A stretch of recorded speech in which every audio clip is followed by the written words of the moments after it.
แม่เจ้าวอดเพิ่นก็ส่งเงินมา500 เหรียญพี่น้องเนาะ500 เหรียญก็ถึกอยู่10ปลายกว่าล้านพี่น้องเอ้ยเนาะโอ้10ปลายกว่าล้านเพื่อมาสร้างเฮือนหลังน้อยๆเบานาก็สิเอาอันนี้แหละเอาไม้ที่อยู่เฮือนเบานำที่ว่าเลือจากกันเฮ็ดในครั้งนี้ไปปลูกแล้วก็จะเป็นโรงเรียนน้อยอยู่เทิงหั้นแล้วก็เบานำได้ประสานหาทางโรงเรียนเนาะทางโรงเรียนอยู่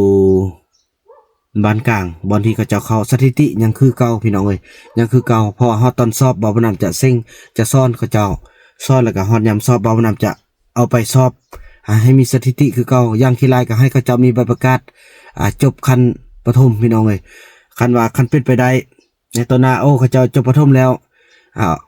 เอาเขาเจ้ากลับขึ้นไปเรียนอีกครั้งบัดเขาเจ้าใหญ่เนาะตอนนี้เขาเจ้ายังน้อยบ่ทันฮู้มันยังเฮาคอยประคองในตอนนี้เบานำจะซ่อนอยู่กับป่าเอาต้นไม้เอาดินน้ำลมไฟนี่แหละพี่น้องเอ้ยเป็นการสิทธิ์ซ่อนของเขาเจ้าเป็นโรงเรียนของเขาเจ้าเนาะแต่ว่าขอบุญขอบคุณเด้อทางแม่เจียวอนเนาะที่เพิ่นได้ส่งเงินมา500 เหรียญเพื่ออุปถัมภ์คำสู้ในการสร้างครั้งนี้เบานำก็จะได้เกียมจ้างทางในสร้างไปปลุกพี่น้องเอ้ยเนาะไปปลุกไปจัดการพี่น้องเอ้ยขอบใจเอฟซีผู้มีน้ำใจแบ่งปันเหมือนฟ้าบันดาลให้สร้างรายการนี้มาสวยเหลือคนทุกข์คนจนหรือคนด้อยกว่าด้วยแห่งศรัทธาบุญนำพาได้มาร่วมทาง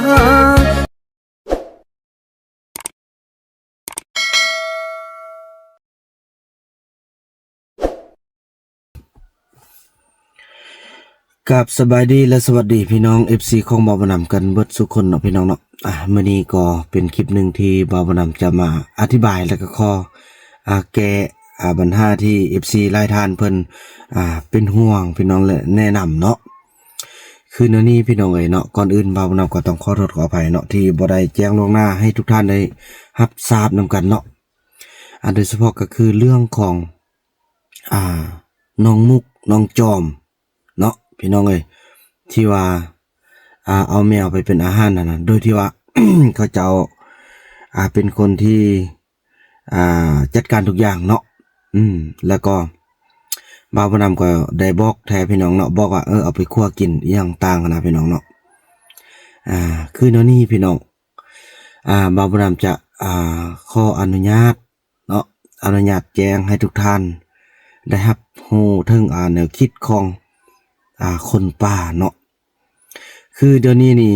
ยกตัวอย่างน้องมุกเราไปหากินเนาะตัวแมวที่เราได้มานะซ้ำกับเราไปหากินได้แหละคือเขาว่าอะไรพี่น้องเพิ่นก็เนี่ยนิสัยเพิ่นเนาะก็คือกับสัตว์ชนิดหนึงแหละพี่น้องเอ้ยเนาะก็ถือว่าก่อนอื่นมันก็จะแนะนำบางท่านเพิ่นก็เป็นห่วงบ่อยากให้เว้าเรื่องสัตว์นะมันก็คือความจริงพี่น้องเราต้องยอมรับเนาะเขาคือเครื่องคนเครื่องสัตว์คนเฮานี่ก็เป็นสัตว์ชนิดหนึ่งที่ประเสริฐเนาะแต่เขาเจ้าเป็นสัตว์ชนิดหนึ่งที่เครื่องประเสริฐแล้วก็เครื่องสัตว์อีหลีพี่น้องเอ้ยเนาะนั่นแหละพี่น้องเอ้ยบ่าวนำจึงว่าเนื่อใดเขาเจ้าก็ทำลายมาแล้วเนื่อใดเขาเจ้าก็มันก็เอาขึ้นยังบ่ได้แล้วนะพี่น้องเนาะ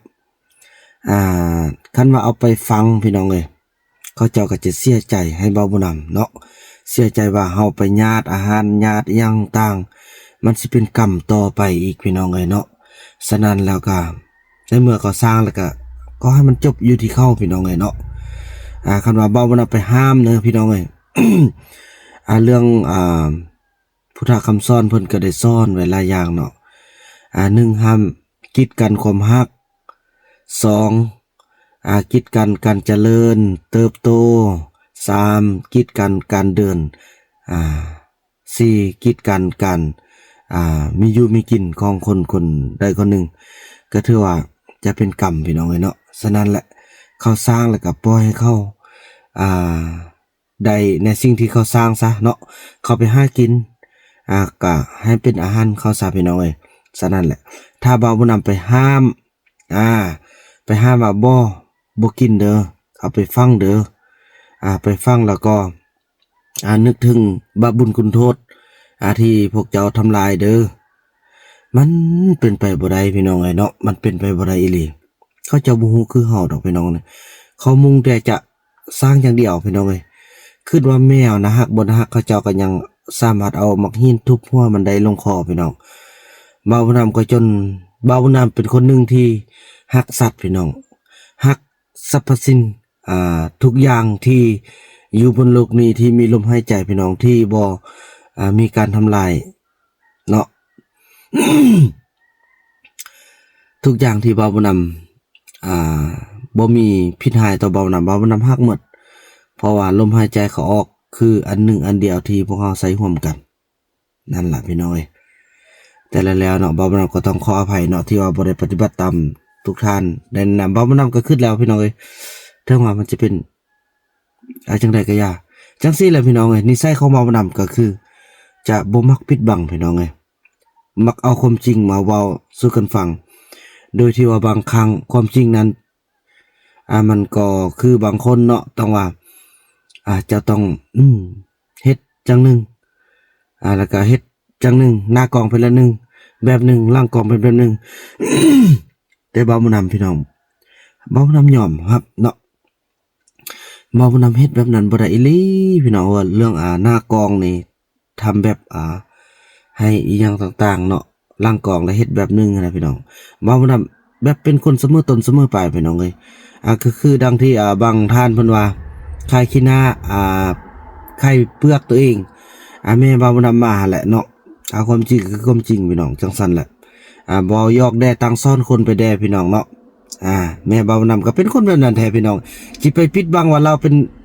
ป็นคนที่อีหยังต่างมันก็จังได๋ความจริงคือความจริงพี่น้องเนาะจังซั่นแหละไผจะว่าใครขี้หน้าไผจะว่าหยังก็แต่เอาเรื่องของส่วนตัวของครอบครัวตัวเองมาเว้าสู่ผู้อื่นฟังก็อย่าพี่น้องเพราะบ่าวบุญนำเป็นคนยึดติดกับความจริงพี่น้องเนาะความจริงคือความจริงพี่น้องบ่าวบุญนำตัวบ่ได้อีหลีพี่น้องเนาะบ่มีจักอย่างที่บ่าวบุญนำจะตัวพี่น้องเออ อันนั้นก็อันที่1พี่น้องเนาะก็ถือว่าบ่าวบุญนำก็ยานนั่นแหละพี่น้องยานสิบาปหยังบาปจากคน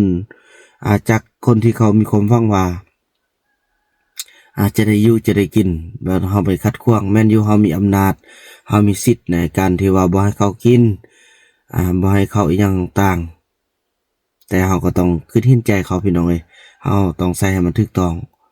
ก็ย่าเถอะเนาะได้มันก็เสียไปแล้วเนาะสัตว์ทุกตัวที่ได้มีการสูญหายอยู่ในดินดอนตอนนั้นมีเวลาหนึ่งถ้าว่าเกิดเป็นท่องเที่ยว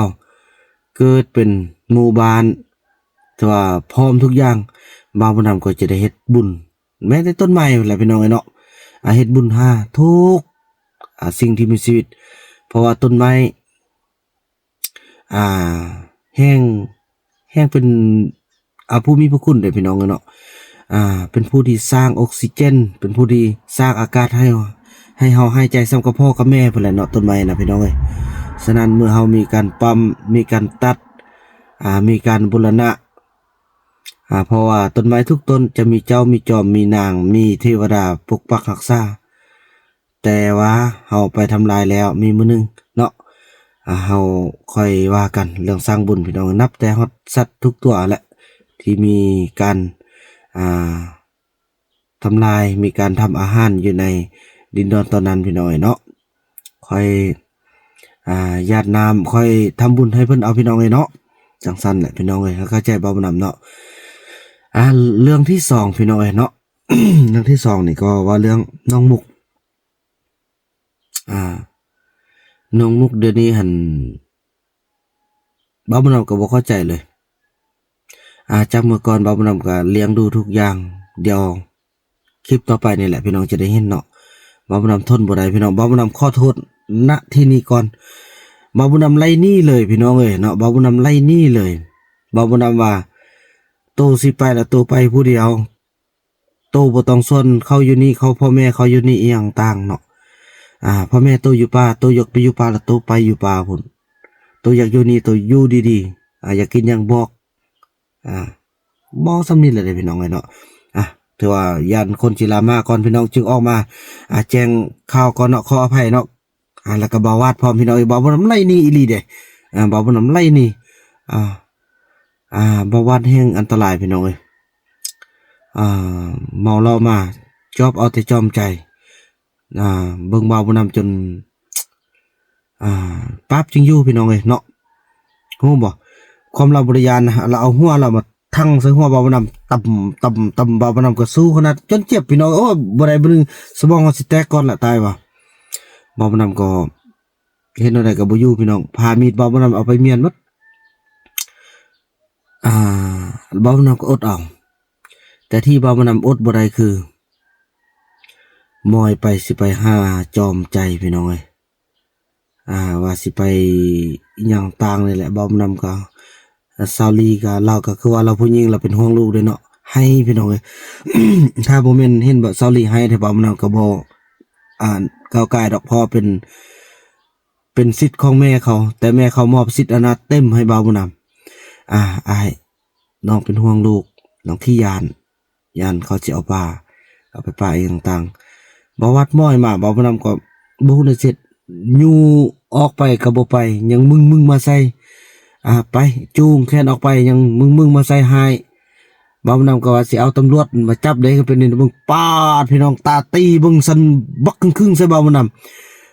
ำก็บ่ฮู้ว่าความโกรธความโมโหความมีแฮงมาแต่ใส่พี่น้อง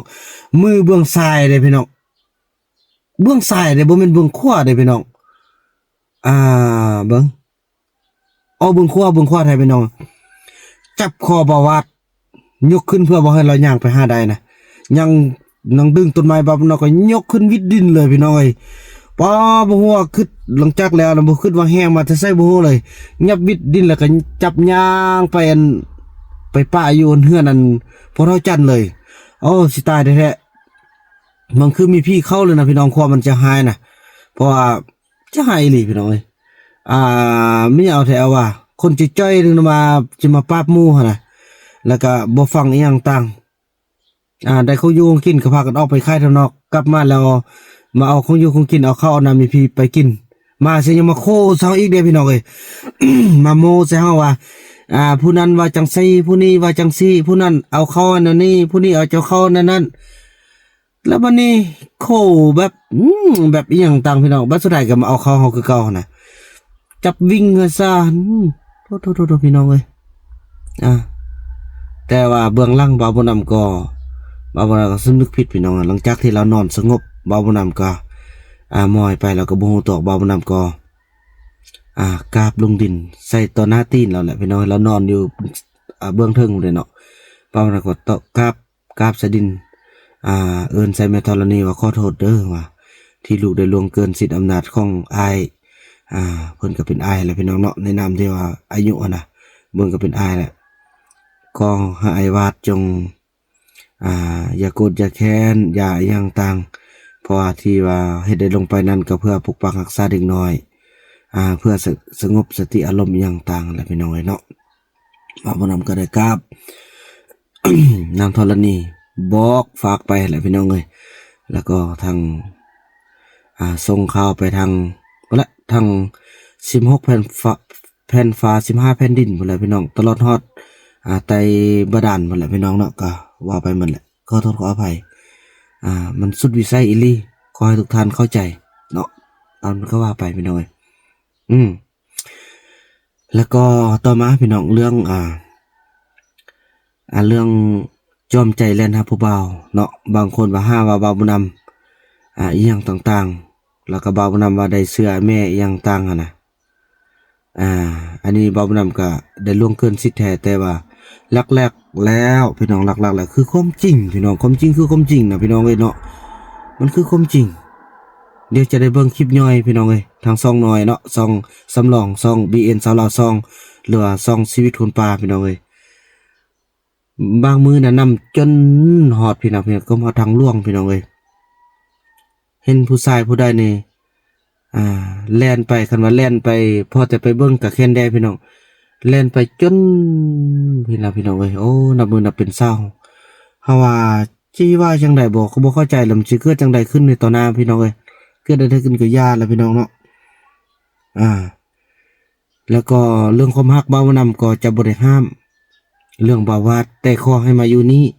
แล้วก็ขอให้ใหญ่กว่านี้อีกอย่างขี้ลายก็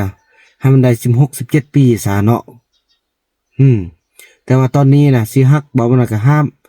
เป็นบาปก็อย่าพี่น้องเอ้ยเพราะว่ามันบ่ถึงเกณฑ์ของมันอ่าเทวดาฟ้าแทนเพิ่นอาจจะเห็นดอกพี่น้องเอ้ยเนาะการห้ามในครั้งนี้บ่ให้เขาเจ้าคบกันก็ย้อนว่าอ่ามันยังบ่ถึงเกณฑ์แต่เมื่อถึงเกณฑ์แล้วถ้าว่าเขาฮักกันแท้ๆก็จำเป็นพี่น้องเอ้ยเนาะเฮาก็บ่ได้ห้ามแต่อันนี้มันบ่ถึงเกณฑ์และบาดนี้พี่น้องคอมเมนต์สุดท้ายที่ได้เอาลงทางช่องมื้อเช้านี่เนาะทางช่อง BN สาวลาวช่องสำรองนั่นแหละพี่น้องเอ้ยว่าเรื่องที่เบานํว่าขอโทษขออภัยที่เสียงเมียงตัวพักลัดตัว FC ตัวทุกอย่างเพื่อให้เผ่าตรงเรื่องมีทุกอย่างมาอยู่จุดนี้พี่น้องกันเนี่ยให้เข้าใจพี่น้องเนาะการตัวนั้นกับตัวในทางที่ถูกแหละตัวแบบคือเพิ่นว่าตัวให้ได้บ้านให้ได้เมืองตัวให้ได้ความสุขของคนคนหนึงที่ยังทุกข์นะพี่น้องไงเนาะบ่แม่นตัวมาใส่ความสุขส่วนตัวของครอบครัวบาวบุญนำเนาะก็คือว่าที่ผ่านมาเนาะเขาเจ้าก็บ่คิดหรอกว่าอยากได้ฮ้ออยากได้เฮือนบ่คิดอยากได้ดินอยากได้ดอนบ่คิดว่าอยากมีทุกอย่างนั่นแหละพี่น้องเอ้ยแต่เป็นความคิดของบาวบุญนำที่ได้โอ้ล้มเขาเจ้าพวกเจ้าอยู่ป่าพวกเจ้าเป็นแบบนี้พวกเจ้านี่ทุกข์ใดอหยังต่างเนาะแล้วแต่เบื้องต้นแหละก็คิดเบิ่งพี่น้องเอ้ยเข้าไปอีกกินเครื่องเรื่อยๆก็เป็นปีกว่า2ปีเนาะใส่ใส่ความคิดที่ว่าพัฒนาเนี่ยแล้วบอกเขาเจ้า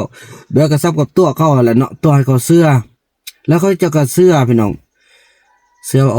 โอ้กันพักรัดกันถึงบนท่ามาพวกเจ้าอยากได้เฮือนบ่อยากได้อยากได้เฮือนใหญ่อยากได้เฮือนงามอันนี้เป็นคำเว้าที่เบานำได้อธิบายแล้วก็สอนเขาเจ้าเนาะให้เขาเจ้าแหละตัวคันถึงตัวทุกคนที่ได้มาเห็นแล้วก็การตัวนั้นก็เขาเจ้าก็อยากต่อมาเนาะต่อมาฮอดปัจจุบันนี้เขาเจ้าก็อยากได้พี่น้องเขาเจ้าก็อยากได้ถ้าบ่อยากได้เขาเจ้าบ่มาอยู่ท่าเฮาแบบนี้พี่น้องไอ้เนาะโดยเฉพาะคือบ่เว้าผู้อื่นพี่น้อง1ว่าเรื่องเซาลี2ว่าเรื่องผู้เฒ่า3ว่าเรื่องเซาติกพี่น้องจูผู้หญิงเขาเจ้าอยากได้เขาต้องการความที่ว่าเป็นส่วนตัวการปลอดภัยทุกอย่างอันนี้แหละการตัวFC พักรัดกันถึงกับ FC ก็คือคนเดียวกันแหละพี่น้องFC เป็นผู้ที่ช่วยเหลือพักรัดกันถึงก็เป็นผู้ที่ช่วยเหลือฉะนั้นแหละ FC กับพักรัดคืออันเดียวกันฉะนั้นแหละบ่าวนำจึงว่าขอโทษขออภัยที่เอาความคิดตัวนี้มาซ้ำกับตัวเผาตรงเรื่องอะไรพี่น้องแล้วก็เผาตรงเรื่องกับมาตัวทุกๆคนต่อและก็การตัวนั้นก็เกิดเป็นจริงพี่น้องเขาเจ้าก็อยากได้แท้เขาเจ้าก็อยากได้แท้ก็เจ้าก็มาโอ้เดี๋ยวนี้เซาหลีเนาะคันบ่พบกับไอ้บุญนำเนาะคันบ่พบกับ FC คันบ่พบกับภาครัฐทุกคนนี่ก็คือสิบ่เป็นแบบนี้คนเฒ่าคนแก่ก็อาจจะตายลูกเล็กเด็กน้อยคงจะขาดสารอาหารคงจะจ้อยคงจะขาดสารอาหารคงจะตายไปหลายคนเขาเว้าเขาหูเซาหลีเนาะเซาหลีนี่เป็นคนฉลาดพี่น้องเดี๋ยวนี้เนาะเป็นคนฉลาดบ่าวบุญนำมายั่งแล้วความฮักของเราน่ะเราฮักที่สุดเราต้องการที่สุดแต่ว่าถ้าว่าความฮักนั้นเนาะถ้าว่าเราเขาเลือกให้ไปทางอย่างก็พาไปอยู่ป่าเราก็บ่ไปพี่น้องเราทิ้งทุกอย่างเราบ่เอาเราจะเอาเฮือนเราจะเอาความงามเราจะเอาการกินอยู่ที่ดีของเขาเนาะนั่นนี่แหละพี่น้องการที่บ่าวบุญนำซ่อนตัวในสิ่งที่ให้มันเกิดประโยชน์ได้เฮือนแล้วก็ยังได้ดินได้ดอนมาให้พวกเขาเองบ่แม่นดินดอนนี่ได้มาให้บ่าวบุญนำได้พี่น้อยเนาะได้มาให้เขาเจ้าเดี๋ยวนี้เขาเจ้าก็เตรียมพร้อมละเตรียมพร้อมที่จะลงมือปลูกฝังแล้วนั่นเด้พี่น้องเอ้ย ตัวในบ้านในเมืองก็ดีพี่น้องเนาะตัวเพื่อบ่าวนำตัวคนเดียวเพื่อให้19คนมีอยู่มีกินชาตินี้บ่าวนำกาคันว่าบาปก็สิบาปอยู่พี่น้องแต่ก็สิบ่บาปหลายดอกเนาะเพราะเฮาก็เอาความจริงเนาะมา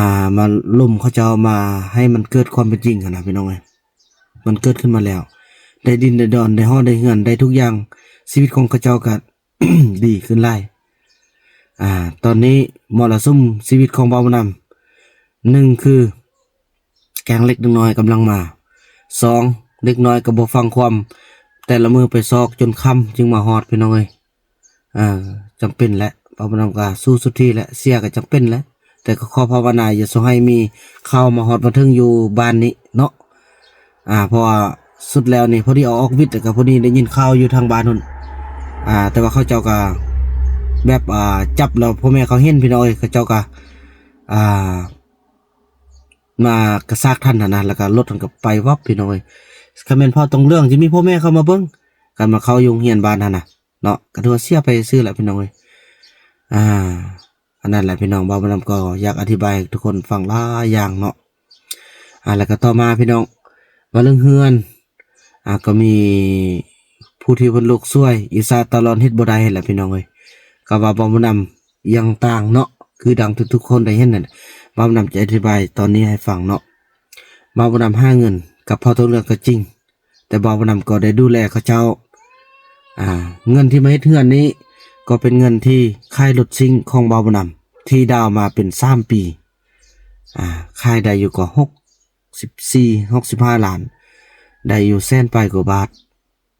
ได้แสนเต็มๆเนี่ยแหละพี่น้องแสนกว่าบาทมาเฮ็ดได้ซ้ำนี้พี่น้องเอ้ยแล้วก็มีแผนว่าสิไปยืมเงิน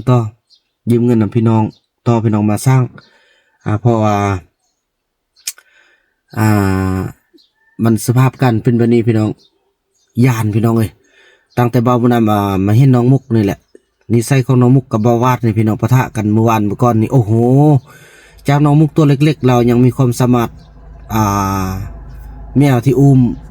รูปหัวใดนะเรายังเอาสามารถเอามังหินจีมลงไปได้ฉะนั้นบ่าวนำเป็นหนี้ก็ยากพี่น้องบ่าวนำจีแต่ว่าไปยืมสุดแล้วนี่ก็เป็น10 ล้านเนาะยืมพ่อแม่บ่าวนำมัน6 ล้านยืมพ่อแม่สนุกกันเอื้อยของสนุกกัน5 ล้านเป็นอยู่11 ล้านเป็นหนี้อยู่ตอนนี้แล้วก็ค่าสร้างอย่างอีก10 ล้านเนาะเป็นอยู่30 ล้านแล้วบ่าวนำมาเห็นภาพแบบนี้บ่าวนำก็สิไปยืม1 แสนเป็นแสนบาทเลยพอแต่มันได้เทพื้นแล้วก็ก่ออ้อม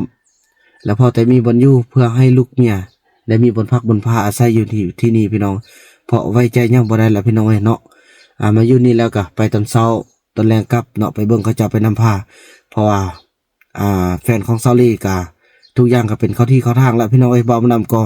อาจจะเอาลาวแหละเป็นตัวแทนลาวก็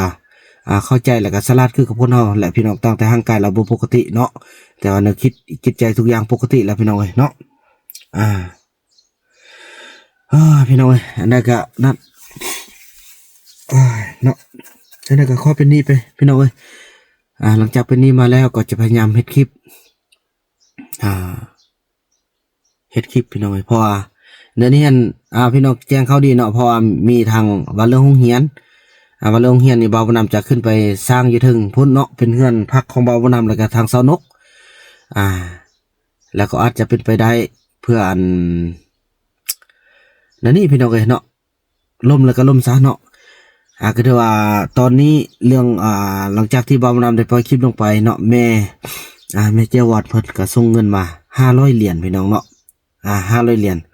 ก็ถึงอยู่10 ปลายกว่าล้านพี่น้องเนาะโอ้10 ปลายกว่าล้านเพื่อมาสร้างเฮือนหลังน้อยๆบ่าวนำก็สิเอาอันนี้แหละเอาไม้ที่อยู่เฮือนบ่าวนำที่ว่าเลือจากกันเฮ็ดในครั้งนี้ไปปลูกแล้วก็จะเป็นโรงเรียนน้อยอยู่ถึงหั่นแล้วก็บ่าวนำได้ประสานหาทางโรงเรียนเนาะทางโรงเรียนอยู่บ้านกลางบอนที่เขาจะเข้าสถิติยังคือเก่าพี่น้องยังคือเก่าเพราะว่าฮอดตอนสอบบ่าวนำจะเซ็งจะซ่อนเขาเจ้าซ่อนแล้วก็ฮอดยามสอบบ่าวนำจะเอาไปสอบให้มีสถิติคือเก่าอย่างที่ไรก็ให้เขาเจ้ามีใบประกาศจบขั้นประถมพี่น้องคันว่าคันเป็นไปได้ ในตอนหน้าโอ้เขาเจ้าจบประถมแล้วเอาเขาเจ้ากลับขึ้นไปเรียนอีกครั้งบัดเขาเจ้าใหญ่เนาะตอนนี้เขาเจ้ายังน้อยบ่ทันฮู้มันยังเฮาคอยประคองในตอนนี้เบานํจะซ่อนอยู่กับป่าเอาต้นไม้เอาดินน้ำลมไฟนี่แหละพี่น้องเอ้ยเป็นการสิทธิ์ซ่อนของเขาเจ้าเป็นโรงเรียนของเขาเจ้าเนาะถือว่าขอบคุญขอบคุณเด้อทางแม่เจียวอนเนาะที่เพิ่นได้ส่งเงินมา500เหรียญเพื่ออุปถัมภ์คำสู้ในการสร้างครั้งนี้เบานํก็จะได้เกี่ยมจ้างทางในสร้างไปปลุกพี่น้องเอ้ยเนาะไปปลุกไปจัดการพี่น้องเอ้ยก็ถือว่าขอบคุญขอบคุณทางแม่หลายๆเนาะเดี๋ยวเป็นห่วงเป็นใหญ่ หลังจากได้เฮือนนี่แล้วบางเทื่อก็เบานำก็สิให้สาวนกนอนนี้เบาน่ะก็จะเที่ยวเช้าเที่ยวแรงอยู่บนนั้นก็จะบางเทื่อก็อาจจะขึ้นในต้นนาเนาะการมาส่งที่บ่แล้วนี้เบานำก็จะไปนอนประจำอยู่บ้านเทิงที่แม่หันช่วยเนาะแล้วก็ให้เด็กน้อยนอนหันพี่น้องนอนเทิงเพราะว่านอนในร่มกับบ่ฮู้ว่าบ่าวาดสิมาตอนใดบ่ฮู้ว่าแม่ยายมิตรพี่น้องเอ้ยเดี๋ยวนี้เด้อยายมิตรแม่เฒ่าบ่าวาดฮอดเบาคูณคุณพี่น้องเดี๋ยวนี้นะสักส่ว